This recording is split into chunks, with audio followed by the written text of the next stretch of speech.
estiveram muito presentes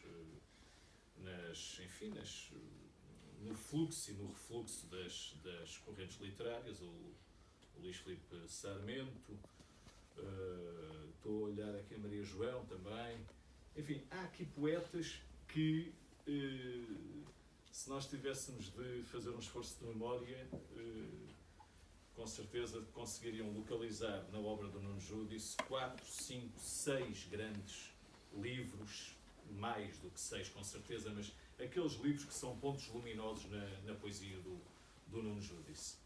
E um desses pontos luminosos começa por ser justamente o livro de estreia, em 1972, A Noção de Poema, e portanto eu vou passar por 3, 4 livros, não temos hipótese de estar aqui até às 4 da manhã, mas por 3, 4 livros que julgo que são de facto muito importantes, sendo que um deles é um livro de ensaios do Nuno Judice, porque quando falamos do Nuno Judice falamos de uma linhagem de poetas e de críticos à qual ele pertence e que é extremamente rica na poesia portuguesa.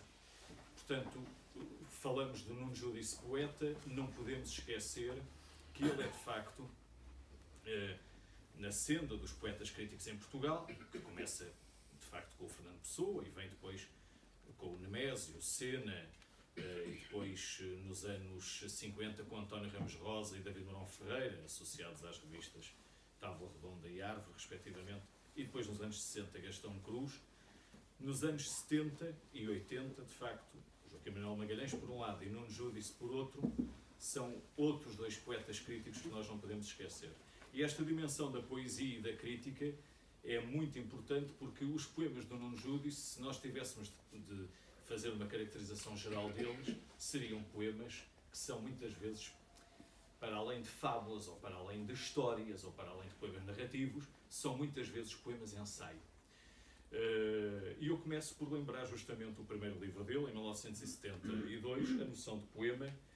Estarão lembrados desta coleçãozinha, nos cadernos de poesia. A tiragem, vejam bem como as coisas mudaram, a tiragem era de 3.000 exemplares.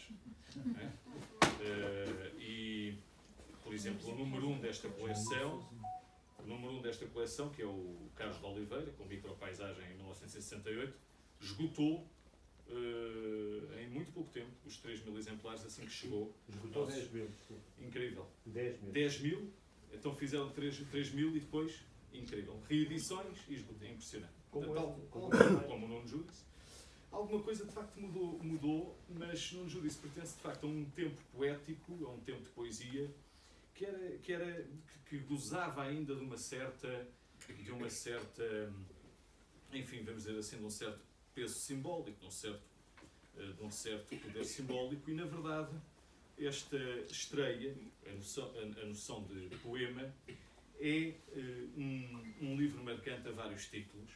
Eu trago aqui apenas para se ver, por exemplo, a Poesia Reunida de 1967 a 2000, porque o Nuno Judice começa a escrever de facto no final dos anos 60 e só vai depois publicar em 72, sensivelmente demora 5 anos para reunir poemas que darão origem a este livro, e a verdade é que este livro, A Noção de Poema, vai ser extremamente importante na história da poesia contemporânea portuguesa, por alguns motivos que nesta edição da Poesia Reunida em 2000, a Teresa Almeida aponta aí bem no prefácio que escreve. Diz ela, neste prefácio, que o que nós temos com A Noção de Poema é uma primeira abertura da poesia dos anos 70 àquilo que se vai, enfim, tornar quase que como uma pedra de toque da poesia dos anos 70 e também 80, que é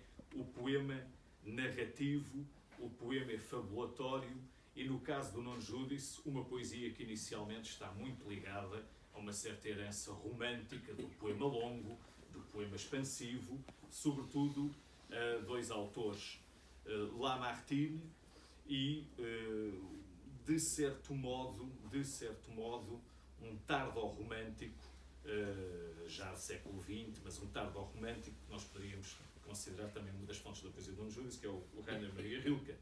Isso tem muito a ver com a aproximação que o Nuno Judice faz no início dos anos 70, a um poeta português que dispensa apresentações, mas que é também ele um cultor do poema longo, que é o Herberto Helder. É interessante este primeiro livro, um livro de estreia deste teor, porque se nós abrirmos o livro, nós vamos ter uma epígrafe do Rui Diniz, que é uma epígrafe que versa sobre questões da arte, a que é que a arte se dispõe e se predispõe, e sobretudo a arte literária, enquanto gesto de invenção e gesto de teoria. E esta ideia de teoria é muito interessante porque o texto que logo a seguir à epígrafe do Rui Diniz encontramos é um texto de primeira pessoa, onde surge a figura do poeta como alguém que é um teórico. É interessante ver que em 72 a noção de poema de Nuno Judice é do mesmo ano que um outro livro, também de um poeta crítico e também fortemente teórico, que é o Gastão Cruz, que publica em 72 a Teoria da Fala. Portanto, talvez a reboque daquelas influências do estruturalismo, os poetas sentissem mesmo essa necessidade também de teorizar sobre a linguagem. E, de facto, a noção de poema é um grande livro de poesia, porque traz para a poesia portuguesa uma experimentação de linguagem muito diferente daquela que tinha sido dos anos 60. Sobretudo, aquela experiência da poesia 61, de uma poesia centrada no poder da palavra e da imagem, no poder de, vamos dizer assim, no poder nuclear das palavras no discurso, e no caso do Nuno Judice vai ser outra coisa. Nós vamos ter logo à entrada deste livro um poema que é, na verdade, um pequeno ensaio. Eu invento uma poesia que as máquinas poderiam fazer. Baseio-me no princípio de que o sentimento é uma forma gasta de composição. É assim que começa este texto. Poesia que as máquinas poderiam fazer, e o sentimento, parte o poeta do princípio que o sentimento é uma forma gasta de composição. É uma espécie de despedida de dois princípios da poesia, ou de um tempo de poesia que diz muito ao Nuno Judice, e sobre o qual ele escreveu muito, que é o modernismo. Não podemos esquecer que, por exemplo, as edições facsimiladas da revista Orfeu têm um prefácio do Nuno Judice, onde ele, de facto, teoriza sobre o que foi a teoria modernista de poetas como Pessoa, Almada ou Sá Carneiro. Neste mesmo texto, nós vamos encontrar ainda outras particularidades. Por exemplo, escreve o sujeito, a propósito de vocação poética, escreve-se isto: a vocação é um ritual que a matemática condena.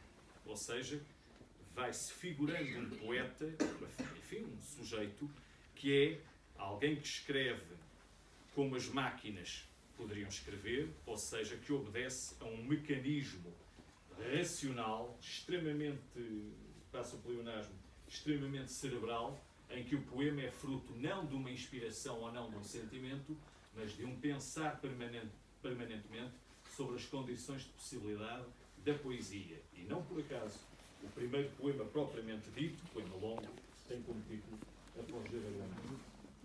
Apogeu da Gramática. E, curiosamente, se nós percorrermos títulos do Nuno Judice, nós vamos encontrar títulos como A Noção de Poema, A Matéria do Poema, em 2008.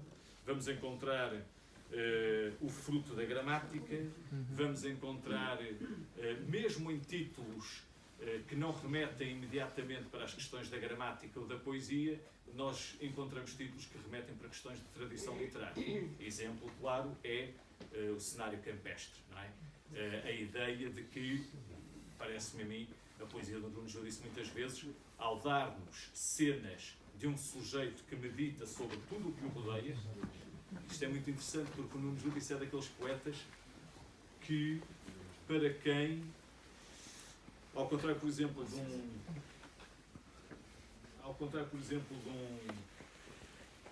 vamos pensar, num Joaquim Manuel Magalhães, para quem a poesia pode partir, para citar um título dele, dos dias pequenos charcos, no caso do Nuno Judice, não são só os dias pequenos charcos que podem ser matéria de poesia, também o amor, também questões metafísicas, o tempo, a memória, a morte.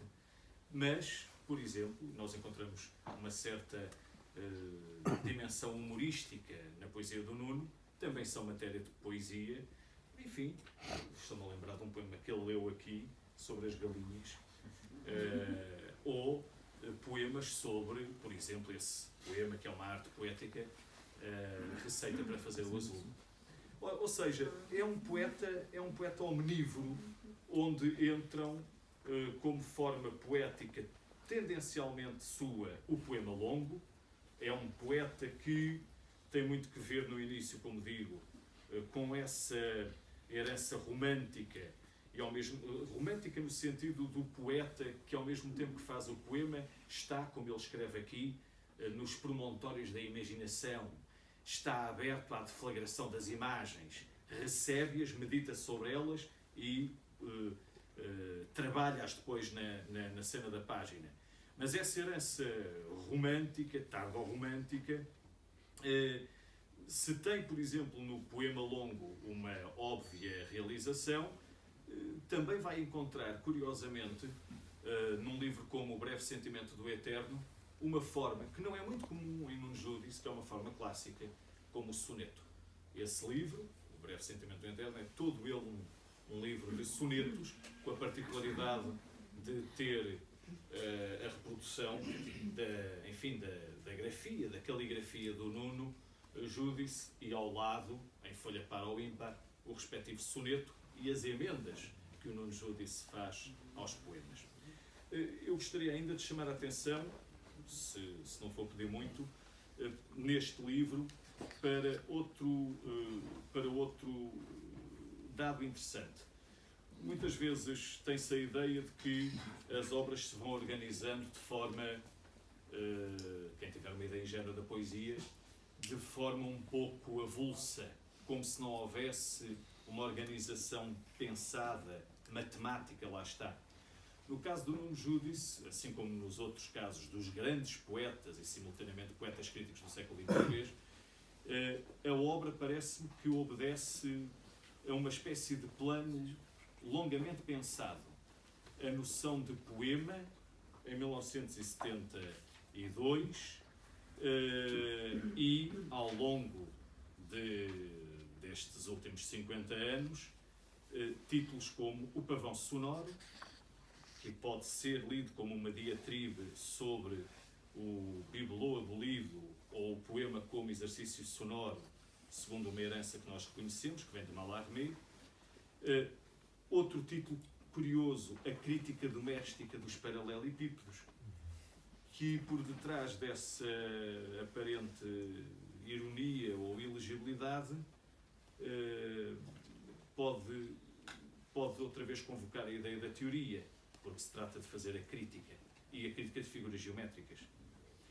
E nós vamos avançando nos títulos do Nuno Judice e temos áreas onde ele vai, enfim, dialogar diretamente com a tradição europeia e portuguesa, a tradição anteriana, num livro como Nos Braços da Exígua Luz, de 76, e outros livros, outras áreas onde o diálogo é com a tradição mesmo ocidental. Por exemplo, 2 livros fundamentais, que eram para o Eduardo Prado Coelho as grandes realizações poéticas do Nuno Judice, Um Canto na Espessura do Tempo, de 92, e Meditação sobre Ruínas, de 94. Há aqui uma forma muito curiosa no Nuno Judice, que é por detrás de poemas narrativos, por detrás de poemas que contam histórias e analisam o tempo, constrói-se a figura do poeta como aquele matemático, aquele que pensa a gramática incessantemente, mas há uma figura em particular que, num livro muito importante de ensaios sobre Nuno Judice, do Pedro Serra, o Pedro Serra identificou que é o poeta fazedor de enigmas. E, de facto, se nós lemos os poemas do Nuno Judice, e hoje vamos ter aqui muita gente a ler, há qualquer coisa de curioso e de contraditório. Por detrás da aparência de clareza dos seus poemas, que contam uma história, na verdade, são poemas que propõem problemas. problemas de sintaxe, porque nós temos de estar muito atentos à construção da frase, mas problemas ao nível do enigma. Há qualquer coisa de pessoano ou de seniano na poesia do Nuno Judice, que faz com que, por exemplo, num poema, eu já vou partilhar convosco um que me diz muito, que num poema longo, a partir de uma premissa relativamente simples, pode ser a observação, por exemplo, de um copo d'água, se vai, como dizia o padre António Vieira, se vai fazer problema. E o poeta está permanentemente numa espécie de circunlóquio, não é? Como se o poema fosse uma espécie de convite a entrar no labirinto da própria construção do poema. E por isso o Pedro Serra tem razão quando fala do poeta fazedor de enigmas. O próprio Nuno Judice, numa entrevista, diz que é um trabalhador, portanto, devastador, um devastador e um trabalhador do equívoco. Ou seja, o poema não nos dá uma chave absoluta de interpretação, ele convida a essa permanente, como ele diz aqui também, a uma espécie de perturbação permanente do sentido do poema. E muitas vezes esse sentido só pode ser mesmo reinventado, ou refeito, ou reescrito pelo leitor. Se alguém um dia encontrar este livrinho de ensaios, Devastação de Sílabas, do Nuno Judice, comprem, porque é de facto muito importante, é talvez o estudo mais importante sobre a poesia do Nuno Judice. Vou terminar falando de dois livrinhos muito importantes, julgo. Este, que é uma primeira edição também, o Voo de Igitur num copo de dados, claro que remete para o Mallarmé mais uma vez, e o Mallarmé é importante porque é o Mallarmé quem defende a ideia do poeta sintaxier, isto é, do poeta, lá está, fazedor da gramática. Numa entrevista que enfim, vai ser em livro no próximo ano, eu perguntei ao Nuno Judice o que é que era a poesia para ele.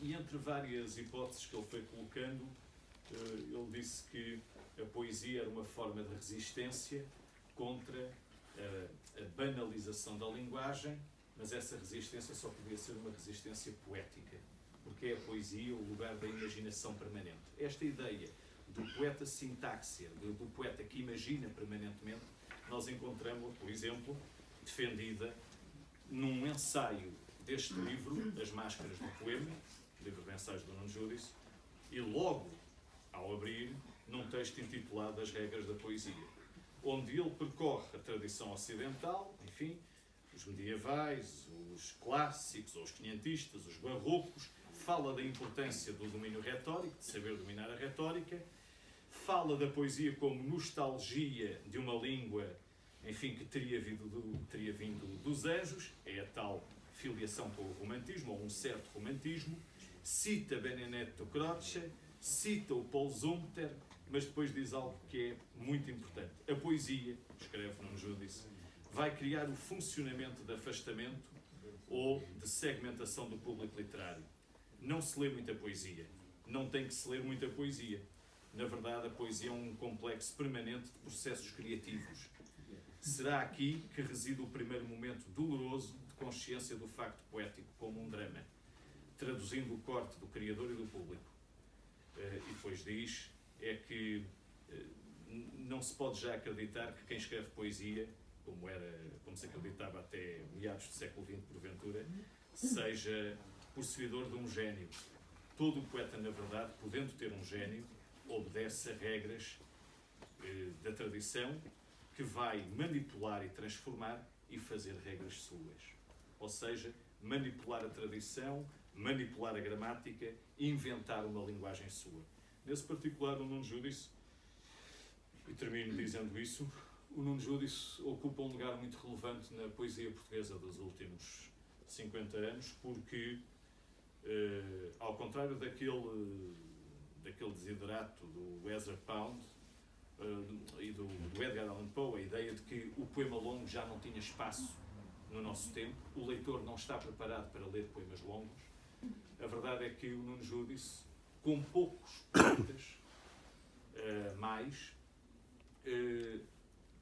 cultiva o poema longo com essa capacidade, enfim, de imaginar uma gramática de facto sua. E por isso é que a poesia é difícil, porque encontrar um estilo demora tempo. Ora, eu termino lendo um poema que tem que ver com essa invenção da gramática permanente, num livro intitulado A Matéria do Poema, o que dá título justamente ao livro A Matéria do Poema. A matéria do poema. Há uma substância das coisas que não se perde quando as asas da beleza lhe tocam. Perdemo-la de vista, às vezes, por entre as esquinas da vida. Mas ela persegue-nos com o seu desejo de permanência e vem contaminar-nos com a infecção divina de uma febre de eternidade. Os poetas trabalham esta matéria. Os dedos tiram o acaso de dentro do que vem ao seu encontro e sabem que o improvável se encontra no coração do instante, no cruzamento de olhos que a palavra do poema traduz. Leio o que escrevem e da chama que os seus versos alimentam, eleva-se o fumo que o céu dispersa, por entre o azul, deixando apenas um eco do que é essencial e fica. Ora, o que é essencial na poesia do Nuno Judice? Eu diria, em jeito de final de levantamento de vocabulário, 4 grandes palavras, ou 4 grandes, vamos dizer assim, palavras nucleares. A ideia de gramática, a ideia de poética, são dezenas os poemas que têm como título poética, ou arte poética. A ideia de beleza, e esta é uma ideia fundamental. O Nuno Judice, ao contrário de uma certa tradição, não quis fazer da poesia o lugar onde só houvesse espaço para os dias pequenos charcos. Não. É um poeta atento às questões que a poesia pode prometer e promover. As questões da beleza, desse breve sentimento do eterno, para citar um livro dele. As outras 2 palavras seriam então, para além de poética, poesia, gramática, beleza e essa palavra muito perigosa, mas tão necessária nos tempos de hoje, amor. Porque ele é também um grande poeta do amor, sendo que o amor em Nuno Judice é por vezes tocado, não sei se exatamente por um platonismo, mas por uma espécie de distanciamento irónico, que faz com que esse conceito complexo, o amor, possa depois irradiar para vários tipos de amor.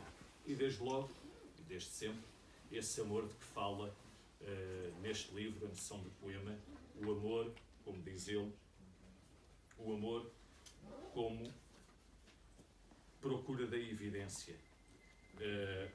Termino com esta ideia. Quando ele, em 72, publica a noção de poema, há um texto intitulado A Procura da Evidência, que é um texto muito interessante, é um diálogo, que diz assim: sabe, disse N. Supomos nós que este N seja Nuno. Sabe, disse N, do fundo de uma garrafa, sou de uma geração agressiva. As suas palavras têm fundos cinzentos. E C calou-se. Chovia sobre o mar. E eu podia vê-las, às palavras, vindas da taberna, a protegerem-se das espessas bátegas de água com um velho chapéu de chuva. É um poema extraordinário, porque no fim nós podemos pensar quem é este N, Nuno, e este C, vejam lá se adivinham. Uma noite a praia desapareceu, engolida pelo mar. Ninguém mais se lembrou da enigmática N. Não é Nuno, então? A própria C, outra consoante, bêbada de sono e de jogo, dizia: o sul é um gasómetro louco. Interessante. Gasómetro. É uma pescadela de olho, misturando tudo, ao Carlos de Oliveira, que fala justamente de gasómetro num poema de 1968, nesta coleção. O Nuno Judice, enfim, merece de facto a nossa atenção, e num tempo em que os poetas de uma certa época agressiva vão nos deixando e vão sucedendo gerações, é mesmo assim. O Nuno Júdice é, hoje, pelo menos para mim,